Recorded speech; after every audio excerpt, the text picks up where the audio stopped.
Well, I was going to do a video on comparing the NGK spark plugs that usually come in fits to the Denso IK22s, but I got my car apart, got the plugs out, and what I thought were the NGKs are, lo and behold, it had the Densos already in there.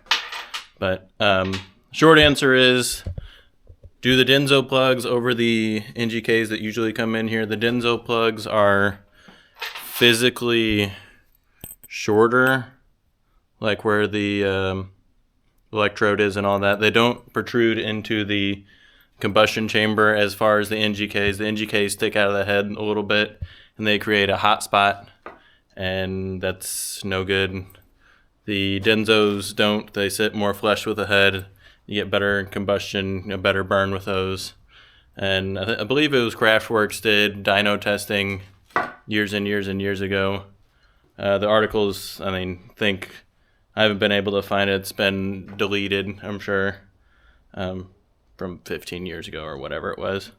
But they did dyno testing, just changing out the spark plugs, and picked up like 5 horsepower or something.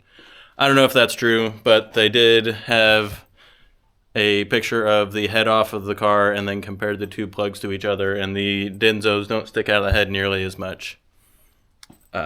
I will say, if you have a fit, particularly second gens, but I mean just in general, check your spark plugs, see how tight they are.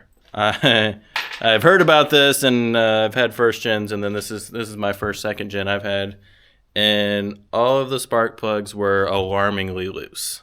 So, even if your car's stock, check your spark plugs.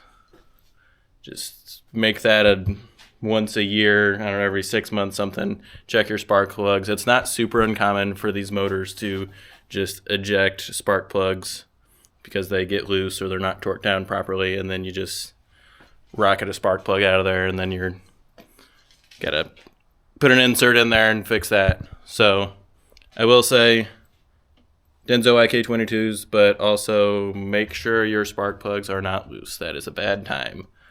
I'm going to throw these in. I've also got a primary O2 sensor that I'm going to toss in here.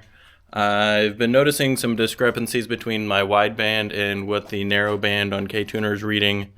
It's reading the narrow band is reading leaner than what my wideband is reading, so that the ECU is trying to pull fuel and it really doesn't need to. I'm going to toss in there, see if this fixes our problem. But yeah, check your spark plugs. Loose spark plugs are bad.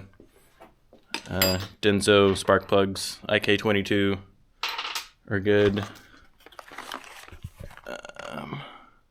Also, get your spark plugs from the parts store. Do not order your spark plugs off the internet. There are fake spark plugs rolling around. They will look identical. The internal resistance is not right, and they run like crap. Make sure you are getting true, real spark plugs. I never thought that would be something we would have to worry about, but there are fake spark plugs out there. They are labeled the same, they look identical, but they are not true, genuine spark plugs, and the car will not run right. Yeah. Get the right spark plugs, make sure they're tight. Moral of the story.